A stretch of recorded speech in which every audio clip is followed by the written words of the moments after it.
Hi, I'm Dr. Elizabeth Coyne, and with me I have Julia. And we're just going to look at how you might share distress with your family and how that looks, and just different ways to go about being aware of your journey and sharing that. And so I think the main thing to sort of be aware of, and I know a lot of my previous research has highlighted this fear of sharing distress, and I think you need to sort of actually start to get times that are useful for actually saying, well, this is what I'm feeling, and so, feeling confident to just share your distress, because that actually then allows other people to step in and help you. Yeah. And we've talked before, Julia, about sort of having that time to have that one-on-one talk. And what sort of times did you sort of use? We use things like going to a park and just sitting on a bench, because it was a different situation. It was a calm situation, and we could just have conversations about things that were concerning us, without it being about blame or guilt. Or it was just, this is how I'm feeling. It's okay. Yeah. And so did you sort of have any troubles sharing and your family the distress and worries with health professionals, and what sort of ways did you go about sort of dealing with that? It can be really difficult because health professionals have very limited time, and that time's getting shorter and shorter. Yeah. So it's hard to find time in those appointments to say, look, I'm concerned about these things. So sometimes it's a bit of a negotiation between you to go, okay, well, we need this information, but we also need to ask these questions. Yeah. So go in with those list of questions about what I need to know. Yeah, and the list of questions is a great idea, because it means that often you don't see your health professional, especially your consultant, very often, and so it's time to put that down. But the other aspect is to actually talk to your GP or your nurse navigator or your vet. Often you'll have an allocation of a nurse, and not that they may be able to answer your question, but they can help you work out where you need to go best, or the way to approach the question. Absolutely. And so really think about actually acknowledging and sharing that distress. Don't hold on to it, but work out the best way to sort of go with it. Yeah. And that leads us to the next time, is about, often in your family groups, there will be times where different people will have, meltdowns and times that they'll need you to be a good listener. And it's important to actually be that good listener, and don't minimalise the distress they're feeling. No, because it's all very real. Yeah. The stress that your family is having is as important and as real as the distress that you have yourself. Yeah.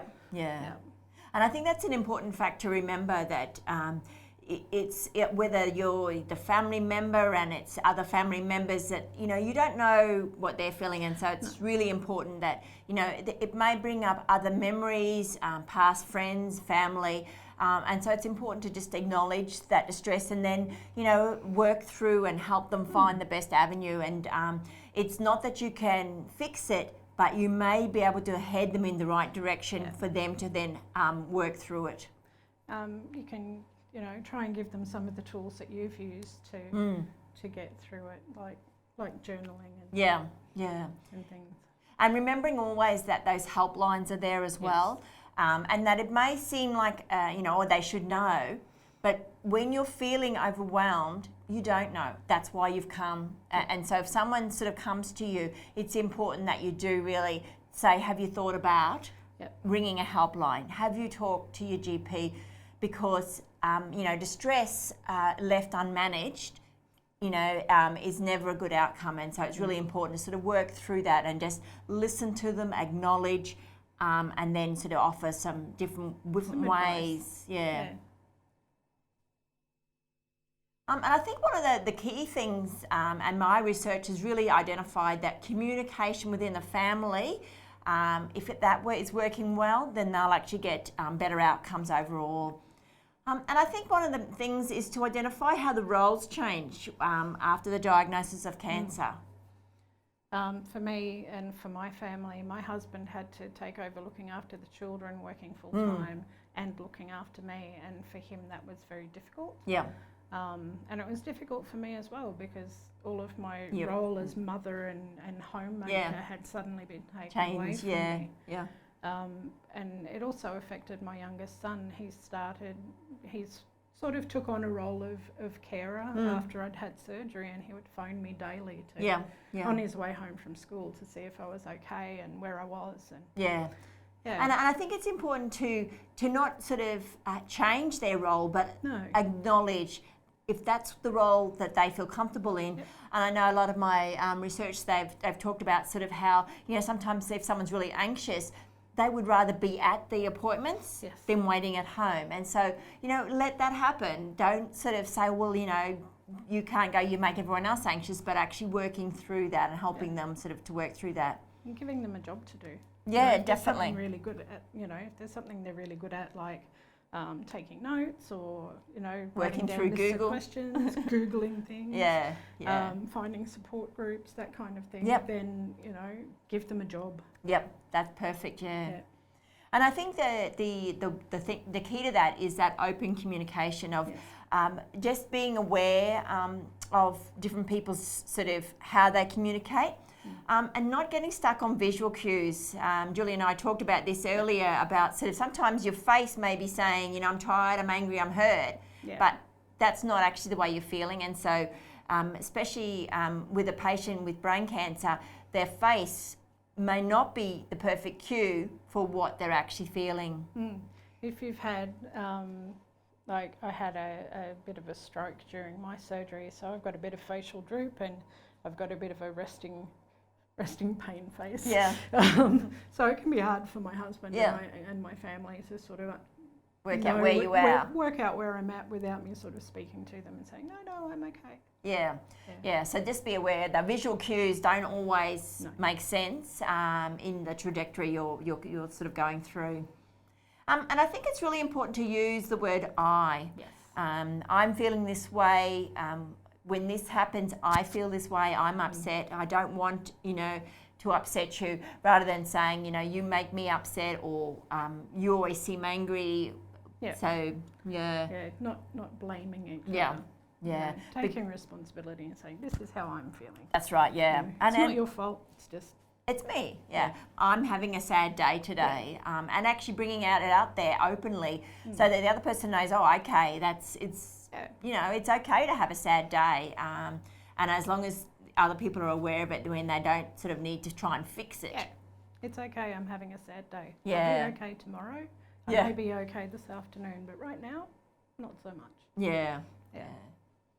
And I think the other thing, we talked about role changes, but I think it's important to be actually open to the role changes that, both for the person that with cancer, the other caregivers, working out who's a good leader through all of this, who can take on the different roles, who can be the person to have the phone calls with everyone else, and how does that look and how does that work? Who's good at finding information? Some of the best ways that we found to share information with the rest of the family was we set up a Facebook group and put all the family members in that, and just did one update which went out to everybody, and then if there were other family members who weren't in the group, it could be passed on by aunts and uncles and things, and that way we weren't constantly on the phone. Yeah, because that can be quite distressing, can't it, Julia? It can, when you have to just constantly repeat, I have to have this done, I have to have that done, I'm doing this.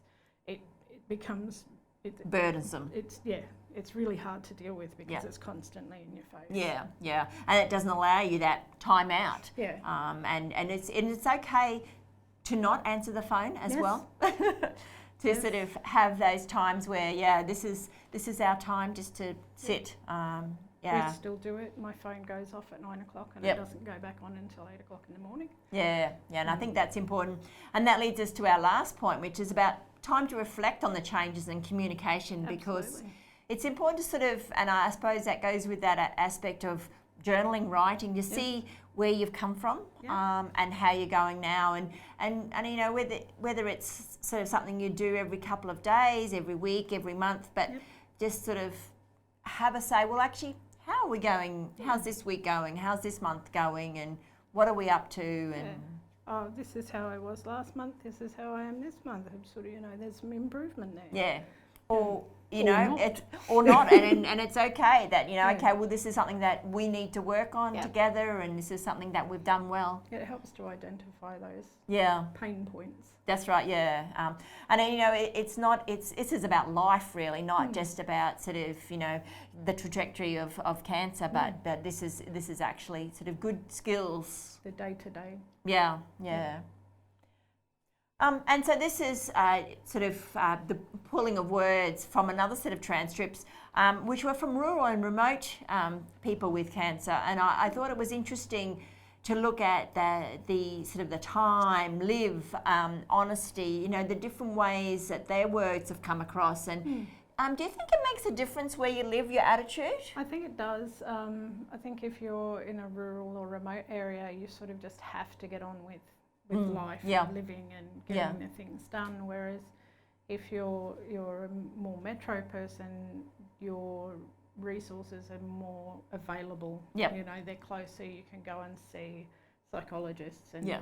things fairly easily. So you tend to sort of sit back and can go, okay, well, we'll just manage this. Yeah, yeah. Whereas rural and remote people are just like, I have to do this. You know, Yeah. this has to be done. Yeah, I'll work this out. Yeah. So, yeah. Yeah.